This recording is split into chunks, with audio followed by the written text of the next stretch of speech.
field and forest, vale and mountain, flowery meadow, flashing sea, chanting bird and flowing fountain, call us to rejoice in thee. Diz assim, Juízes 3, de 1 a 3, são estas as nações que o Senhor deixou para pôr à prova todos os israelitas que não tinham visto nenhuma das guerras de Canaã. Fez isso apenas para treinar na guerra os descendentes dos israelitas, pois não tinham tido experiência anterior no combate. Os 5 governantes dos filisteus, todos os cananeus, os sidônios e os heveus, que viviam nos montes do Líbano, desde o monte de Baal-Hermon até Lebo-Amate. Não é uma passagem curiosa? Não é? Ao ler isso hoje e pensar nas nossas próprias vidas e olhar para o plano de Deus para nós, eu acho esse texto maravilhoso, porque a Bíblia diz que Deus deixou aquelas nações. Deus deixou com um propósito essas nações. São essas nações que o Senhor deixou inimigos ferozes, inimigos fortes, inimigos armados. Os filisteus dominavam, sabe, o ferro, o trabalho com ferro, então eles tinham armas poderosas naqueles dias. Deus deixou essas nações para pôr à prova todos os israelitas que não tinham visto nenhuma das guerras de Canaã, ou seja, as guerras, quando Israel saiu do Egito, atravessou o deserto daqueles 40 anos, e quando eles chegaram em Canaã, houve muitas guerras, pelejas, chefiados por Josué. Deus está dizendo, mas havia uma geração que não participou daquelas guerras, daquelas pelejas, não viu toda a luta, não enfrentou o campo de batalha, não correu o risco, não viu o sangue derramado. Então, Deus deixou para pôr à prova aqueles que não participaram daquelas guerras. Fez isso apenas para treinar na guerra os descendentes dos israelitas, pois não tinham tido experiência anterior de combate, não tinham tido essa experiência da luta corpo a corpo. Deus queria que eles tivessem. E aí ele diz, os 5 governantes dos filisteus, todos os cananeus, os sidônios, os heveus, que vinham nos montes do Líbano, desde o monte Baal-Hermon até Lebo-Amate. Alguma vez você já se perguntou, não é? Por quê? Por que eu tenho que lidar com isso tudo? Por que eu fui justificado pela graça? Porque nenhuma condenação há para os que estão em Cristo Jesus.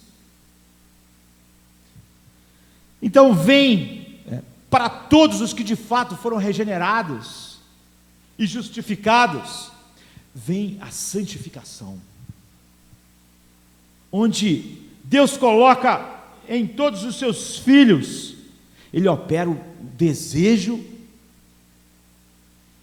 e os põe numa peleja, no mundo mal, sentindo ainda o combate em sua carne, contra o pecado, contra o mundo, contra Satanás, contra as potestades, contra os principados. O pecado, como a Bíblia diz, que tão de perto nos rodeia. Você nunca se perguntou por quê? Por quê? Se Deus odeia o pecado, se Ele nos deu um coração que odeia o pecado agora, se agora nós estamos de acordo com Deus, com nossas novas mentes, se nós não queremos ser como o mundo, se nós sentimos o horror do pecado da nossa sociedade, se nós estamos de acordo com Deus, temos um novo coração, então por que nós temos que permanecer em guerra, em peleja? Essa não é uma pergunta ruim, não é? De se fazer. Porque um Deus bom deixa para trás um inimigo tão ameaçador como é o pecado, que tão de perto nos rodeia. como fez com Israel ali, deixou aqueles povos poderosos. Por que então Deus deixou para trás inimigos tão ameaçadores, que são capazes de corromper o nosso relacionamento, de muitas das vezes ferir o nosso relacionamento com Deus? Não são inimigos fictícios, inimigos que são capazes de ameaçar a nossa santidade, inimigos capazes de dificultar a nossa adoração, capazes de provocar angústia em nossos corações, dor em nossa alma. Eu sempre quis saber, ao ler esse texto tempos atrás, que nós lemos hoje, se os filhos de Israel não se perguntavam por quê? Por que Deus deixou os filisteus? Por que Deus deixou esses caras poderosos? Por que a gente não pode ter um pouquinho de tranquilidade aqui? Se esse mesmo pensamento, porque aqui está dizendo por quê para nós, não é? Aquelas nações pagãs, aquelas nações gentias, que continuamente assediava eles, continuamente estava planejando, maquinando, invadi-los, matá-los, capturá-los. Você se lembra da história? Deus deu poder aos israelitas sobre a liderança de Josué ao entrar em Canaã, para desapossar os habitantes daquele lugar, começando com Jericó, e as cidades começaram a cair. Josué, eu diria, era imparável, não é? As pessoas ficaram apavoradas. As cidades fortes, quando falavam, olha, nós somos a próxima, Josué já acabou de destruir lá uma cidade, a não ser pelo tropeço em Ai, você vai ver vitória sobre vitória. Essa é uma das mais cativantes porções do Antigo Testamento para nós lermos. Mas quando a poeira se assentou, quando Josué já era velho, quando uma nova geração nasceu, quando Josué já estava bem velhinho, surgiu uma triste realidade para se enfrentar.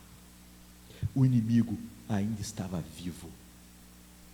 Ainda havia inimigos, bolsões de resistência, dispersos,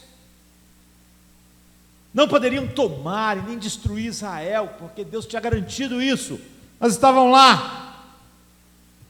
Eles iam viver em escaramuças com os cananeus, iam sentir a fadiga do campo de batalha, iam que ter a coragem de pegar a sua espada e ir para o campo de batalha, enfrentar face a face os inimigos, insurgentes crescendo ao longo do tempo, querendo tomar de volta uma terra que tinha sido deles antes de Josué chegar com aquele povo.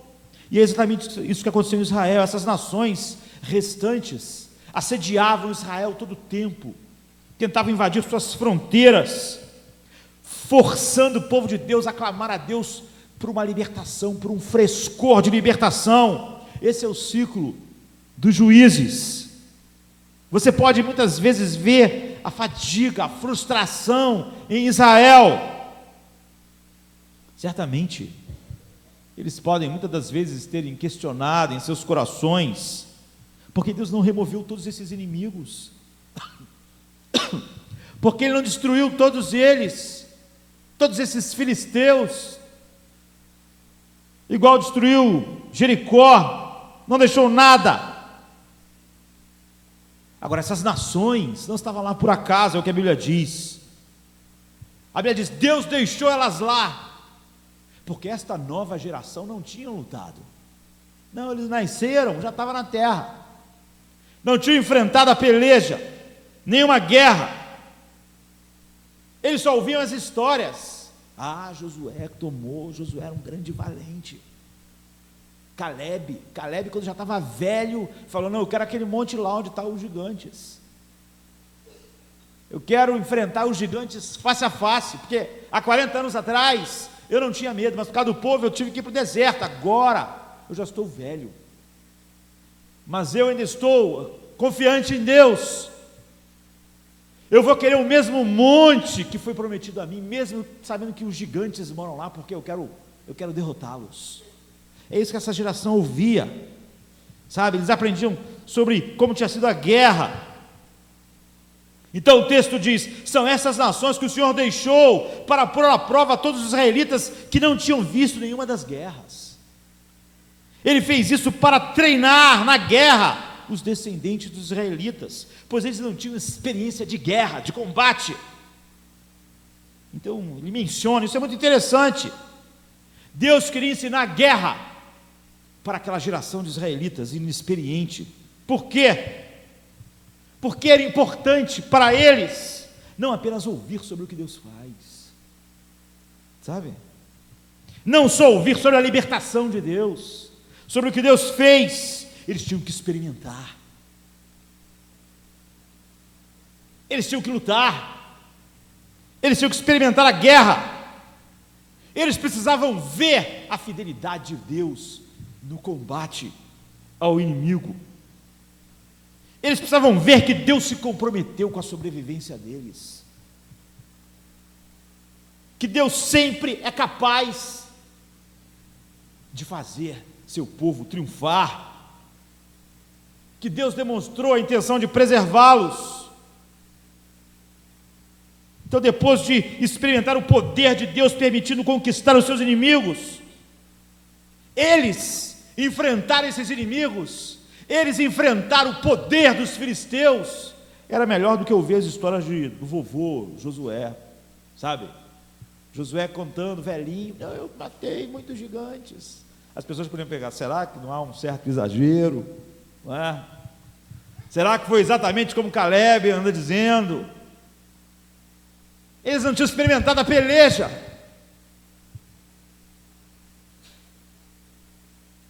Até que ponto Deus poderia ter eliminado todo vestígio de pecado em nossas vidas, sem esforço? Deus poderia ter eliminado permanentemente as nações inimigas de Israel, poderia ter feito a mesma coisa. Jesus conquistou a vitória completa na cruz. Nós somos justificados, nenhuma condenação está sobre nós. Nós fomos regenerados, ganhamos um novo coração para odiar os inimigos de Deus: o pecado, a carne, o mundo.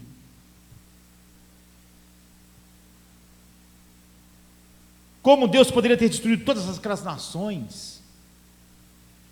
Deus podia eliminar toda peleja que nós temos que ter com o pecado aqui nesse mundo. Deus não precisa de nada para fazer isso. Você vê, um homem morre e ele está pronto. Não é porque Deus precisa de um tempo, não é porque Deus precisa trabalhar alguma coisa, a questão não é uma necessidade. Um homem cai, morto agora, e levanta incorruptível. Não há mais luta, não há mais peleja, não há mais carne para lutar, não há mais mundo, não há mais Satanás, não há mais nada. Seu novo coração não encontra mais nenhum inimigo, está ali de frente de Cristo, e agora ele é transformado, a Bíblia diz. Tudo isso num piscar de olhos. Ele morre e pronto. A morte não tem poder de fazer isso, não é? A peleja acaba imediatamente. Deus podia dar plena libertação da presença do pecado, não é? E é o que Ele fará quando nós recebemos um corpo glorificado. Então o pecado nunca mais vai nos intimidar. Não haverá mais luta, nem peleja, nem guerra. Não haverá nada disso que nós vivemos. Mas até lá, Deus nos chama para uma guerra implacável, sabe? Para uma guerra contra o pecado, para uma guerra pelos propósitos divinos. Por quê? Em primeiro lugar, nós temos que lembrar, como diz o Salmo 115:3, que Deus faz tudo o que lhe agrada. Porque lá na eternidade, Deus quis que fosse assim. Sabe? Foi da vontade de Deus. Foi do prazer eterno de Deus que nós enfrentássemos essa peleja. Que eu e vocês lutássemos contra a carne. Lutássemos contra o mundo. Lutássemos contra as potestades do mal. Não para sermos salvos. Fomos salvos. Fomos justificados, sem culpa. Libertos, com um novo coração. Em primeiro lugar, Deus faz tudo o que lhe agrada. Isso lhe agradou, por isso que é assim. Em segundo lugar, em Efésios 1:11 diz que Deus faz tudo de acordo com o beneplácito da sua vontade. Ele fez um plano eterno, e no plano eterno dele, Ele determinou que nós viveríamos uma época das nossas vidas em plena luta, depois de ter um novo coração, depois da nossa mente estar em paz com Ele, depois de nós não sermos mais homens deste mundo, sermos forasteiros, não estarmos mais fascinados pelos prazeres do pecado, termos um horror de sermos homens mundanos, ficarmos aqui, porque Ele faz tudo segundo o beneplácito da sua vontade. E depois Deuteronômio 29, diz que há partes da vontade de Deus secretas, que Ele não revela a nós. Jesus certa vez disse aos discípulos, o que eu faço agora vocês não podem entender, mas um dia vocês vão entender. Tem gente que não gosta desse tipo de coisa, mas Ele é Deus, Ele diz assim para nós, olha, você não precisa entender agora, faça aí o que eu estou falando, porque é isso. Mas nós sabemos muito a respeito do porquê. Deus faz tudo que lhe agrada, Ele faz tudo segundo o beneplácito da sua vontade, e a vontade dele é que nós estivéssemos nessa guerra.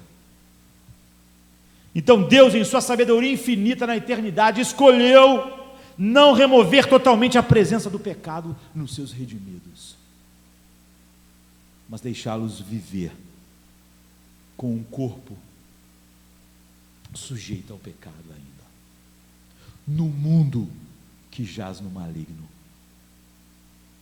no mundo que o odeia. Ele tomou essa decisão. A luta do crente com o pecado interno é uma luta que se encaixa nos propósitos eternos de Deus, porque isso vai glorificar a Deus e participa da transformação que Deus faz do homem na mesma imagem de Cristo. Paulo diz, e nós sabemos que Deus faz com que todas as coisas cooperem para o bem daqueles que o amam, daqueles que são chamados segundo o seu propósito, para aqueles que de antemão Ele conheceu, também predestinou para serem conformes à imagem do seu Filho, para que Ele seja o primogênito entre muitos irmãos. Romanos 8, 28 e 29, sabe? Ou seja, essa luta contra o pecado, contra a carne, esses inimigos, são coisas para o nosso bem maior, porque todas as coisas cooperam para o nosso bem. É isso. Deus disse, eu deixei aquelas nações no meio de Israel, para que eles experimentassem a peleja, para que a experiência deles não fosse só a história que Josué conta, que Moisés escreveu, eles mesmos iam ficar face a face com os inimigos, iam aprender a depender de mim, e iriam triunfar. Eu posso pensar, e posso ver um monte de razões pelas quais a Bíblia nos mostra que Deus nos deixou assim,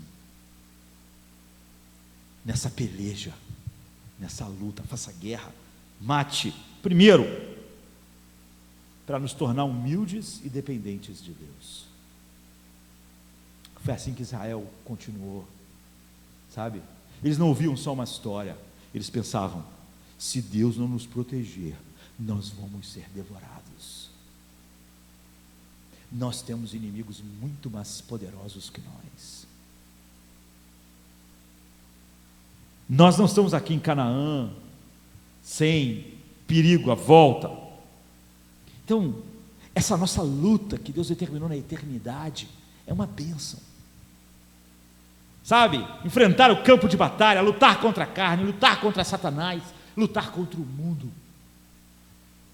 Os inimigos de Deus nos tornam humildes e dependentes. Quando nós vencemos e quando nós, tristemente, para o amargor do nosso coração, falhamos. Porque aqui só há espaço para os filhos de Deus falharem amargamente. Porque eles são novas criaturas.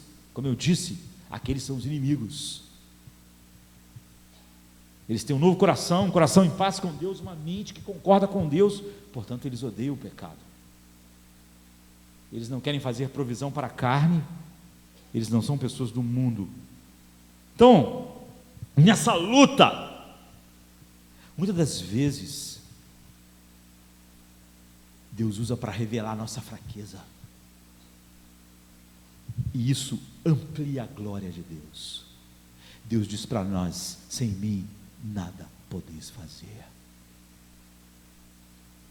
Não é que agora vocês precisam de mim segundo a segundo, vocês vão ficar frente a frente com o pecado, com Satanás, com a carne.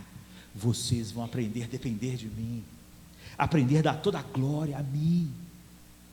Vocês vão poder cantar junto com aqueles que disseram como eles venceram. Venceram pelo sangue do Cordeiro e pela palavra do seu testemunho. Eles venceram, eles estavam na peleja, eles estavam no combate. Não foram homens que só ouviram falar. E mesmo quando vocês sofrerem derrotas, que segundo João, não acontecerão o tempo inteiro, não é?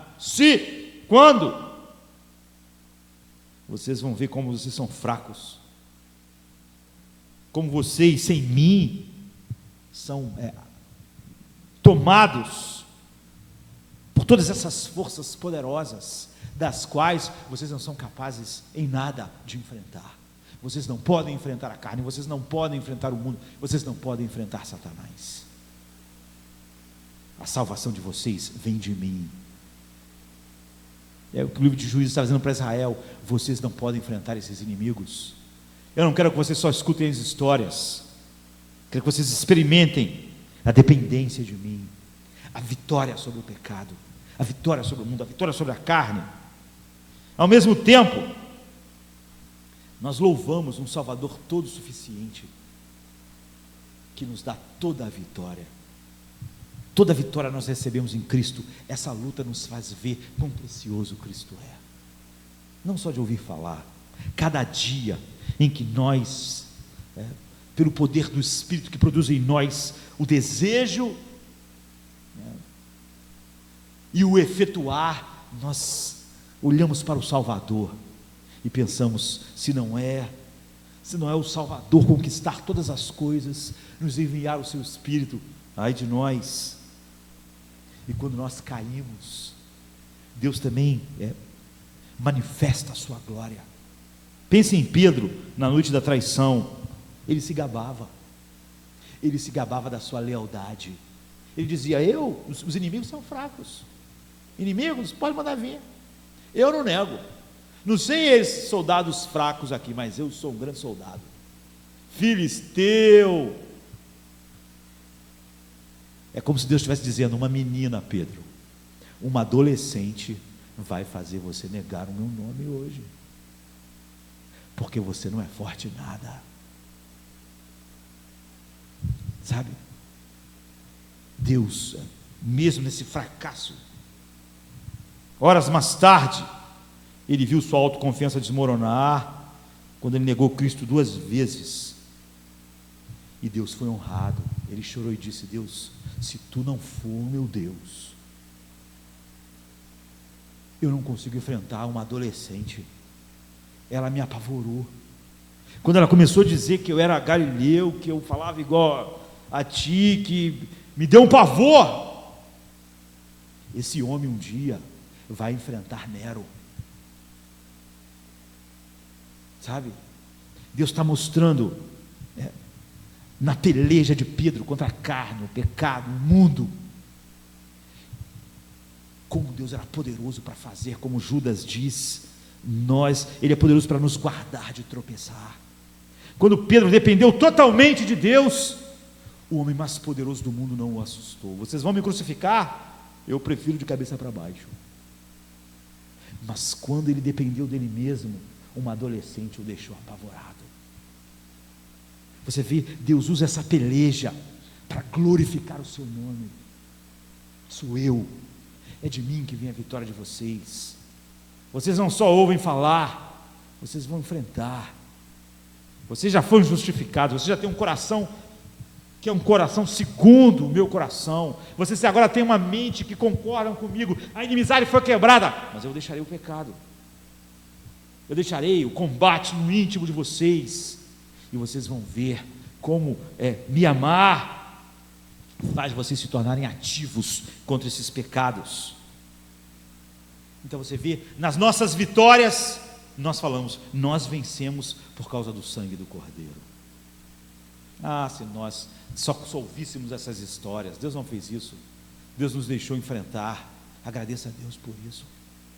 Deus nos deixou frente a frente com os seus inimigos, com o mundo, com a carne, com Satanás, com as potestades. Deus está dizendo, esses são os meus filhos, eles estão no campo de batalha, eles estão no calor da batalha, eles não vão contar a história de Lutero, a história de Calvino, a história de Paulo. Aquela geração de Israel não ia ficar só contando as histórias de Moisés e a Bíblia diz, eu deixei para que eles experimentassem a batalha, e não só ouvissem as histórias das guerras de Canaã, mas para que eles se treinassem na batalha também. É isso. Em segundo lugar, essa peleja cultiva em nossos corações a gratidão. Aqui está um exercício instrutivo. Reflita como Deus escolheu fazer nós enfrentarmos a nossa vida, esse processo de santificação, essa peleja, essa guerra, como Ele é honrado. Aí está o nosso foco. Quando você de fato enxerga isso, você tem um coração regenerado, você olha para o mundo, você está em peleja, você olha para a carne, você olha para Satanás, e você reflete, você pondera, todo dia, no final do dia você tem razões para agradecer a Deus. Deus, obrigado pelo dia de hoje, eu tive no meio do campo de batalha, eu tive lá diante dos seus inimigos, eu vivi, trabalhei, estudei no mundo que te odeia, numa geração que te despreza. Minha carne, muitas das vezes, estava apontando para o lado errado.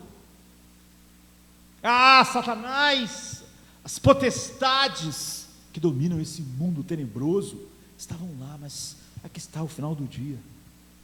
Eu sou grato a Ti por estar aqui, não ter envergonhado o Seu nome. Tu me sustentou no meio do campo da batalha.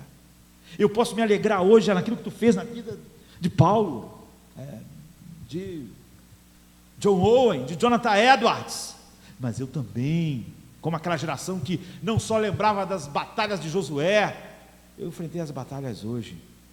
Eu sou grato a Ti. Quem chega no final do dia e não tem um coração grato, depois disso,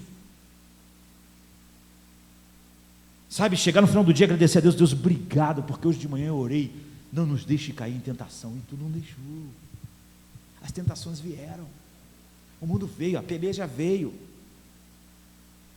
Obrigado, Deus, por me dar força quando o pecado me assediou, e eu quero também agradecer a Ti, Deus,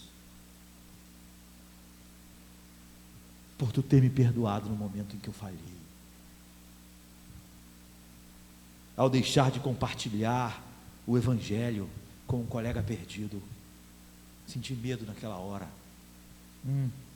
naquela hora que eu tinha que ter dado o testemunho eficaz de quem Tu és, mas eu fiquei calado. Me perdoa, me perdoa, me perdoa.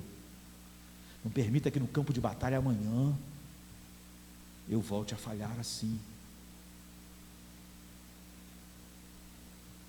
Então, isso gera uma poderosa gratidão em nossos corações. Em terceiro lugar, Isso promove a compaixão, eu diria. Você pode se relacionar com o perdido e não se lembrar da sua antiga servidão. É inacreditável que nós vivamos numa época em que muitas pessoas que dizem proclamar o verdadeiro evangelho são completamente mundanos. Porque Deus nos deixa diante de um mundo escravizado, para nós que somos livres pensar, meu Deus, que dor no coração quando eu vejo aquelas pessoas escravizadas por todos aqueles pecados que me escravizavam.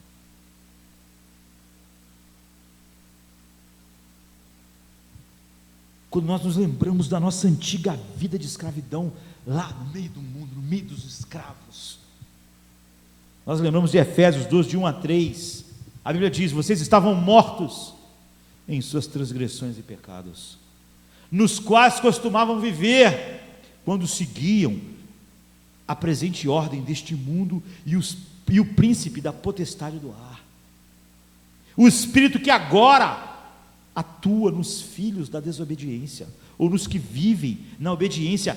Anteriormente, todos nós também vivíamos entre eles, satisfazendo as vontades da nossa carne, seguindo os nossos desejos e pensamentos. Como os outros, éramos por natureza merecedores e filhos da ira. É assim que o Filho de Deus vê o seu dia a dia. Ele olha para as pessoas, ele olha para os seus pecados, e ele não saliva como alguém que não está experimentando alguma coisa.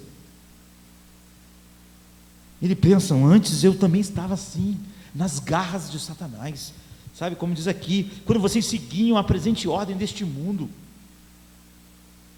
e o príncipe da potestade do ar, o espírito que agora opera nos filhos da desobediência. Ou seja, nós olhamos para o mundo em pecado e pensamos: há um espírito que opera nessas pessoas, um espírito que agora opera nos filhos da desobediência. Nós vivemos assim, é o que Paulo diz. Nós seguimos os nossos desejos, nossos pensamentos. Não havia nenhuma guerra. Nós éramos amigos do pecado e nós éramos filhos da ira. Então, essa peleja faz nós termos compaixão do mundo, em vez de termos inveja deles. Nós pensamos: Deus, salve homens, salve homem das garras de Satanás.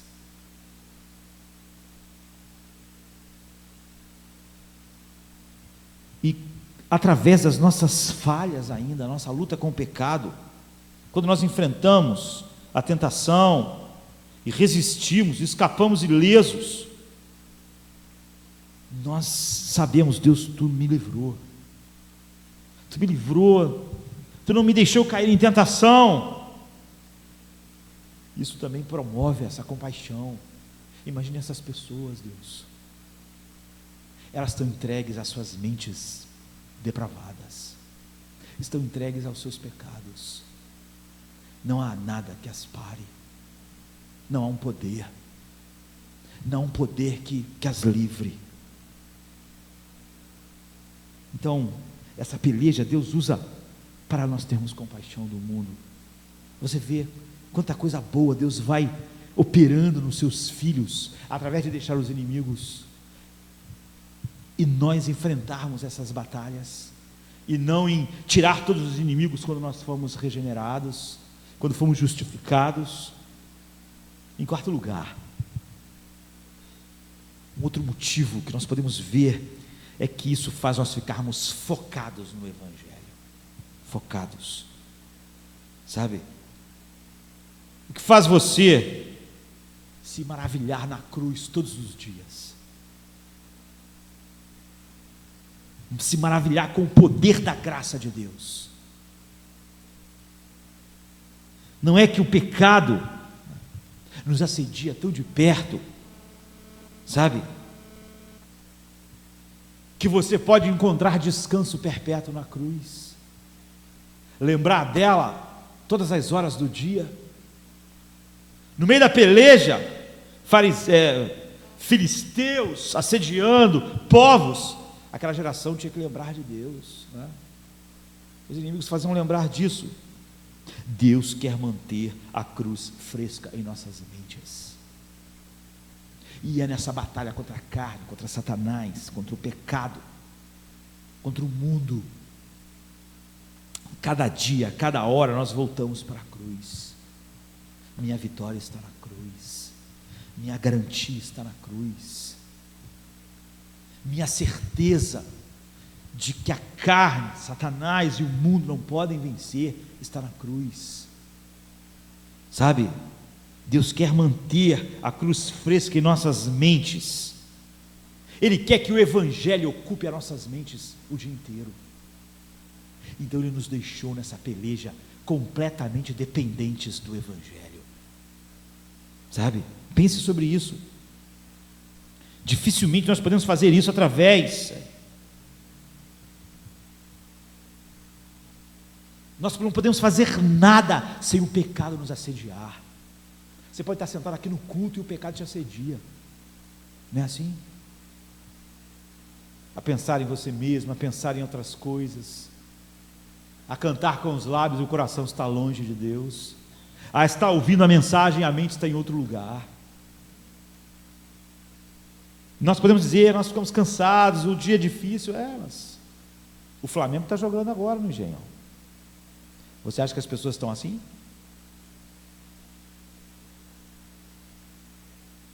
Os bares estão cheios. Sabe qual é a verdade? É que mesmo sentado na hora do culto, você está batalhando contra o pecado. Contra o pecado. Quando você vai orar, você pode simplesmente, se não se aperceber, estar pecando. Ó Senhor, te agradeço porque eu não sou como os outros pecadores. Não sou nem como esse publicano ali. Eu sou uma pessoa melhor. O pecado nos assedia. Então, nós pensamos se nos nossos melhores momentos, na hora da oração, do culto, nós estamos em peleja, dependemos do poder do Evangelho da cruz, nós dependemos desse Deus, nós dependemos do Evangelho, nós dependemos do Evangelho cada hora do dia, nós dependemos do Evangelho na hora do culto, nós dependemos do Evangelho quando estamos de joelho, nós dependemos.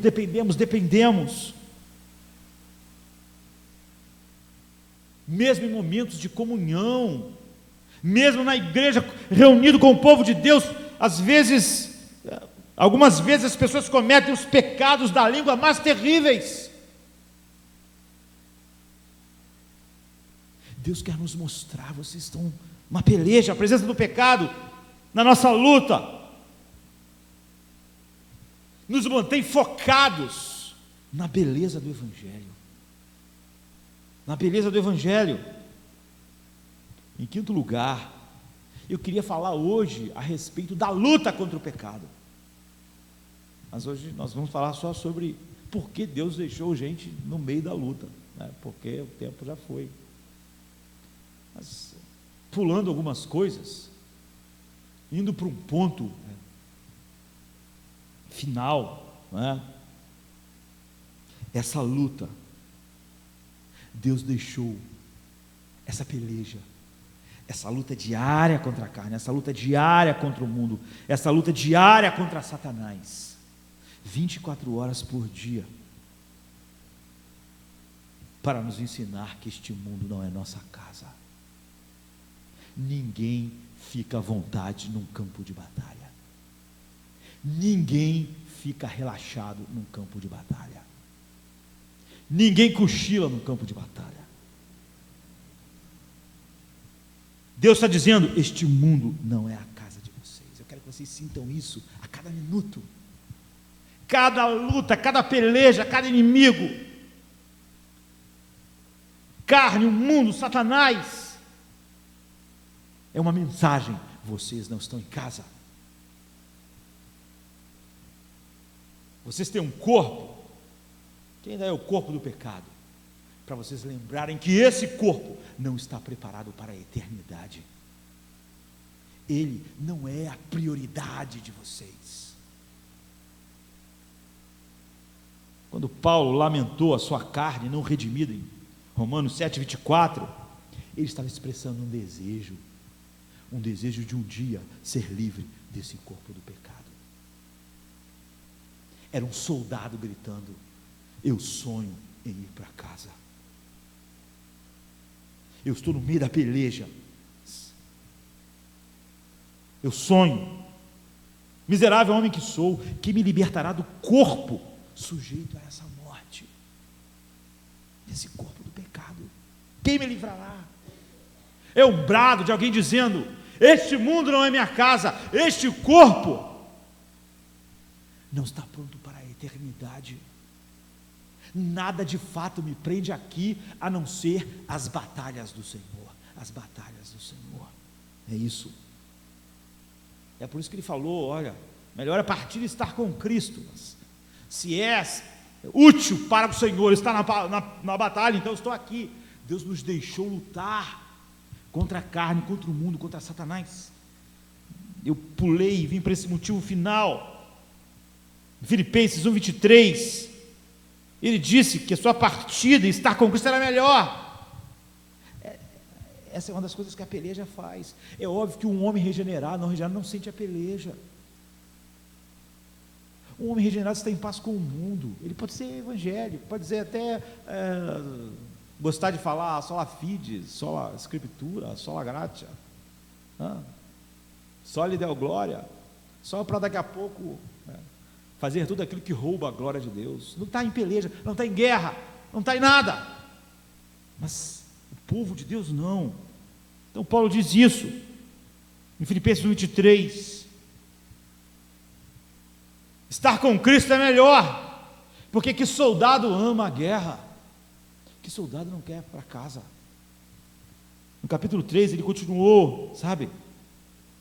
E diz: pois a nossa pátria está nos céus, de onde também aguardamos o Salvador, o Senhor Jesus Cristo, que transformará o corpo da nossa humilhação para ser conforme o corpo da sua glória. Nós esperamos que esse corpo seja transformado. A luta que nós temos contra a carne nos faz ansiar, como a criação inteira que geme, nós estamos gemendo. Paulo ansiava pelo céu, e é assim que os redimidos anseiam pelo céu. Eles não anseiam por este mundo. Eles não acham que esse mundo é bom, só é ruim a doença e a falta de dinheiro.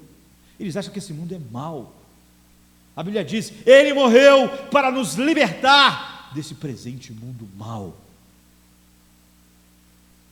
O mundo, a carne e Satanás, inimigos que Deus deixou para que nós enfrentássemos essas pelejas, como fez com Israel. Paulo ansiava pelo céu. Todo mundo que está em guerra anseia pela vitória final. E cada dia da peleja aumenta o apetite pela vitória final permanente. Você compartilha com Paulo desse desejo. A Bíblia diz que a igreja dizia: Maranata, ora vem Senhor Jesus. Você ansia pela cidade santa, intocada. A Bíblia diz assim: Abraão, Moisés, pela fé, eles ansiavam por uma cidade que não foi feita por mão de homens. Eles ansiavam, é assim. Então eles se declararam forasteiros e peregrinos na terra. Você vê como lá no texto de Juízes, Deus deixou essas pelejas, essas guerras, para nos ensinar essas coisas preciosas. A nossa luta contra o pecado, sabe? Recebendo auxílio da graça, minuto após minuto, apontam os nossos corações para o céu, onde o verdadeiro descanso nos espera. Paulo diz: essa terra não é o nosso descanso, nós ansiamos por ele. Estando então num campo de batalha, nós vamos encerrar.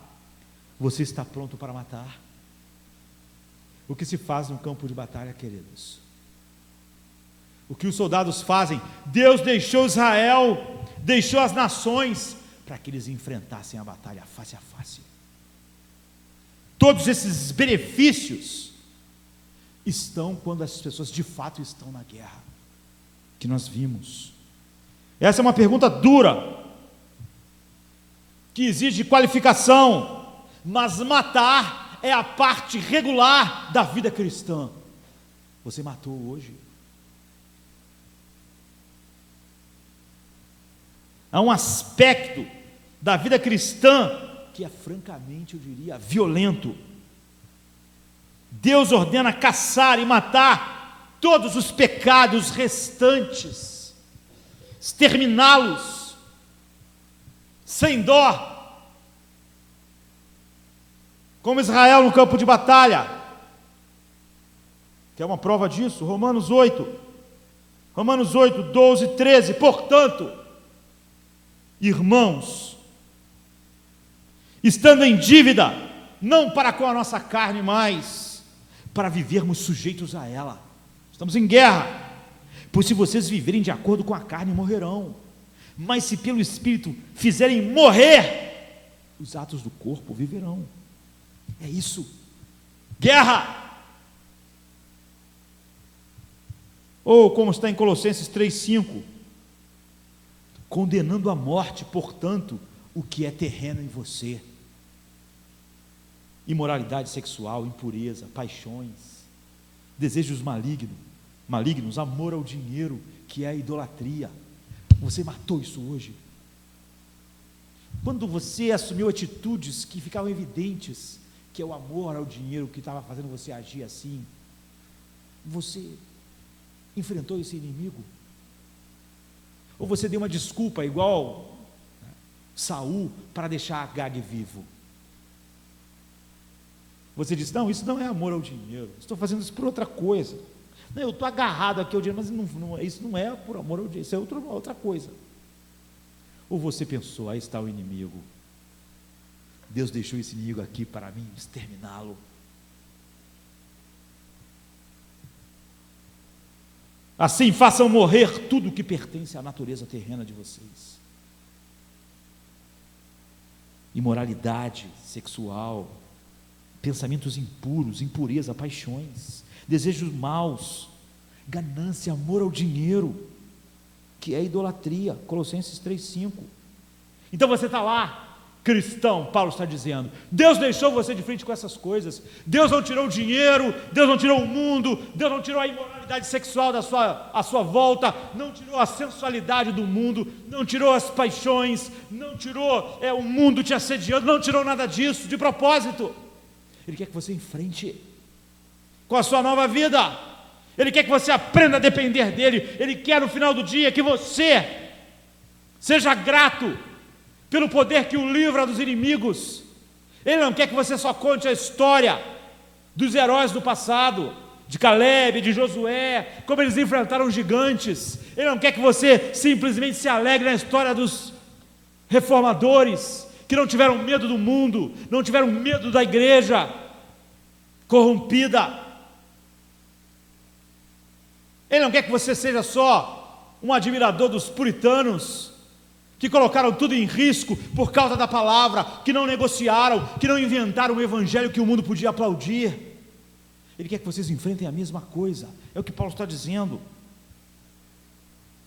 Você está lá, Paulo está dizendo, e você está aí com um propósito: fazei morrer, mate. Você vê a diferença da vida cristã e do que nós temos chamado de vida cristã? A falta desse elemento. Paulo não diz: negocie, vocês estão aí como embaixadores para negociar com o pecado. Veja que tipo de pecado é possível cometer, que tipo não é. Veja que pecado é mais feio. O liberalismo, que é como um câncer no meio de muitos evangélicos no mundo que se dizem reformados. Eles sempre têm esse tipo de papo, não é?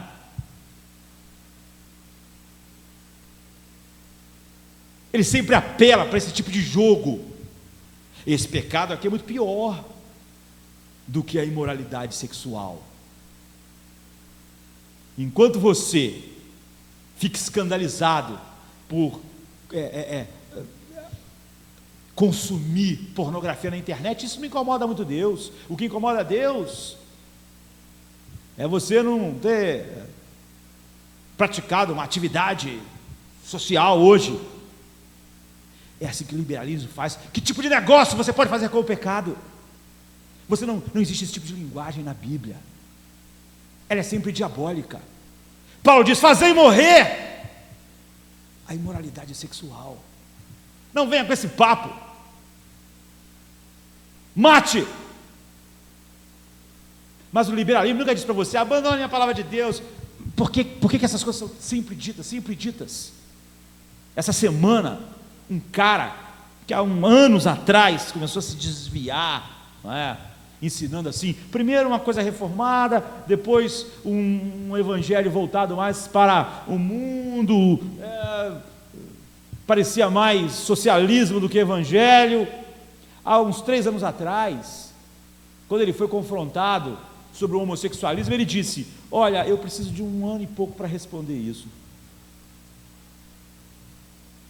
Brian McLaren fundou uma igreja famosa nos Estados Unidos, junto com outros homens famosos, como Robbie Bell, que de tanto pregar um evangelho, mas voltado para o mundo, escreveu um livro agora a respeito de que no final ninguém vai para o inferno. É isso.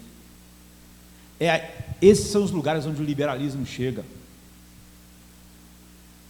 Agora o Brian McLaren, há 3 anos atrás, ele disse que precisava de 1 ano para falar sobre se homossexualismo era errado ou não. Essa semana ele fez o casamento do seu filho com outro homem. Ele disse: naquela época eu tinha dúvidas, mas depois que eu descobri que meu filho era, e depois de conviver com ele e eu cheguei à conclusão que isso não é errado. É isso. Esse era um homem que pregava coisas reformadas. Mas sabe, começa essa coisa: isso aqui não é isso que Paulo diz. Fazei morrer o que pertence à natureza terrena de vocês, a imoralidade. Por que as pessoas sempre falam isso para as pessoas? Por que você se choca com a imoralidade e você não choca? Porque é simples, porque qualquer pecado que não choque o mundo, mas é contra Deus, as pessoas dizem que não tem importância. A imoralidade sexual para o mundo é diversão. Deus a odeia. Então um pecado menor, porque que mal isso faz ao mundo? Eles estão se divertindo. Agora, a doença faz mal ao mundo. Doença é muito pior do que imoralidade sexual. Porque de fato nós mostramos um coração que está preocupado com qualquer coisa que afete o ser humano. E como a imoralidade sexual, os desejos maus, ou qualquer coisa que afete só Deus, nós pensamos: isso não é uma coisa muito importante. Paulo diz: fazei morrer, matem, não negociem. Vocês não negociam com o pecado, vocês não escolhem, vão matar esses, mas a Gag fica. Vocês estão no campo de batalha. Deus deixou vocês para isso, para matarem. Assim façam morrer tudo o que pertence à natureza terrena de vocês. Não importa se é imoralidade sexual, o mundo acha uma coisa normal e boa, faça morrer. Deus deixou o mundo, Deus deixou a imoralidade sexual, Deus deixou a sua carne, como deixou aqueles inimigos para Israel, para que você enfrente a batalha. É isso, a impureza. O mundo não liga para a impureza, mas você não é assim. As paixões, o mundo não liga para as paixões, o mundo comete qualquer coisa por causa das paixões, abandona filhos, abandona mulher, abandona tudo. Paixão, desejos maus. Que desejos maus? Qualquer desejo que não glorifica a Deus.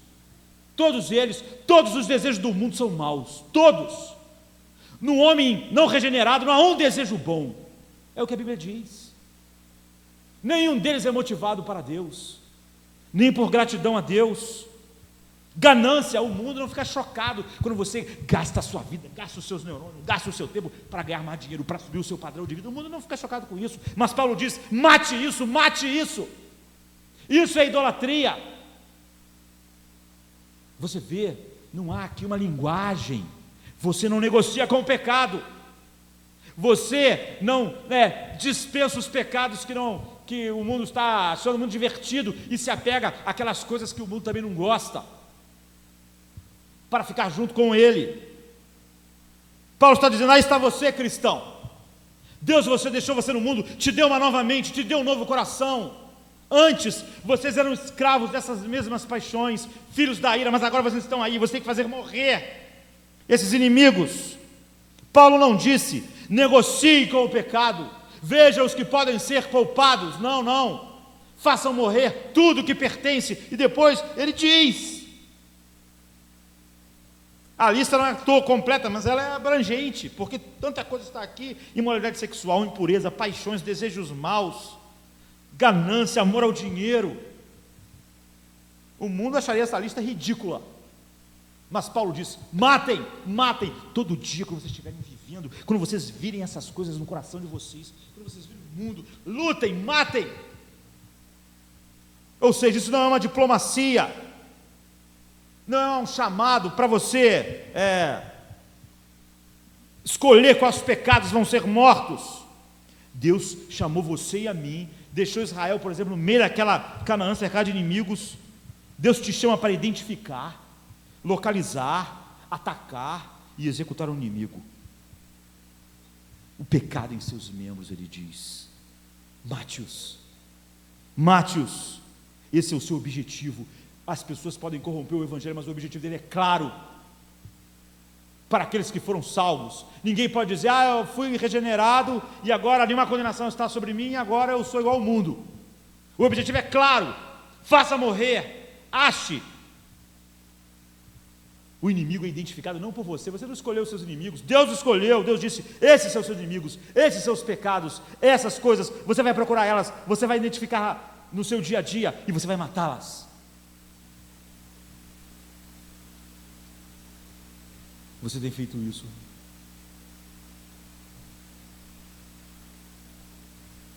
Ser ignorante sobre os inimigos. Se você anda abraçado com a ganância ao dinheiro, em vez de matá-la, isso é imperdoável, porque isso não está escondido em algum cantinho da Bíblia. Essas são as ordens para o viver que nós recebemos de Deus, se nós temos uma nova vida. Deus revelou tudo o que você precisa saber sobre isso: a natureza do pecado, a estratégia que o pecado usa, essas negociações que o pecado faz. Não, abandona esse pecado, pega aquele, vamos fazer um negócio. Só um tolo, sabe, acha que pode se envolver com o inimigo. Só um tolo em Israel achava que podia ser amigo de algum filisteu, de algum pecado, poupar algum deles. Na guerra implacável contra o pecado, a ignorância não é uma bênção, é um suicídio. Se na Segunda Guerra Mundial você não conseguisse identificar o que era um soldado alemão e o que era um soldado aliado, você está morto. Se as pessoas conseguem passar um dia no campo de batalha sem ver inimigo nenhum, o que você precisa saber sobre o pecado, você já sabe. Deus está dizendo: mate-o. Eu deixei você no mundo, eu deixei a carne, eu deixei Satanás. Eu quero que você enfrente isso no poder do meu Espírito. Eu quero que você saiba que esse Espírito que fez vencer o apóstolo Pedro está em você. Eu quero que você saiba que o Espírito que fez triunfar os mártires habita em você. Eu quero que você saiba que o Espírito que foi enviado pelo meu Filho, que conduziu os reformadores, habita em você, enfrente os inimigos, numa guerra implacável contra o pecado. A ignorância não é uma bênção. Por isso que as pessoas que dizem: não gosto de ouvir sobre o pecado, essa pessoa não entendeu nada. O que você precisa saber sobre o pecado, você agora sabe, é colocá-lo à morte. E na semana que vem, então, nós vamos falar de muitas maneiras com qual Deus nos ensinou a identificá-los e matá-los. É por isso nós encontramos tudo cooperando para o nosso bem eterno, o fato de Deus nos deixar no mundo, a carne, Satanás, e nos deixar no meio da peleja, e a santificação ser assim. Nós vimos como Ele fez com Israel. São essas as nações que o Senhor deixou para pôr à prova os israelitas, que não tinham visto nenhuma das guerras de Canaã. Fez isso apenas para treinar na guerra os descendentes dos israelitas, pois não tinham experiência anterior de combate. Eles só ouviam falar, mas nós não somos pessoas. Agora nós podemos falar como Jó, que disse: antes eu te conhecia de ouvir falar, mas agora eu estou no meio da peleja.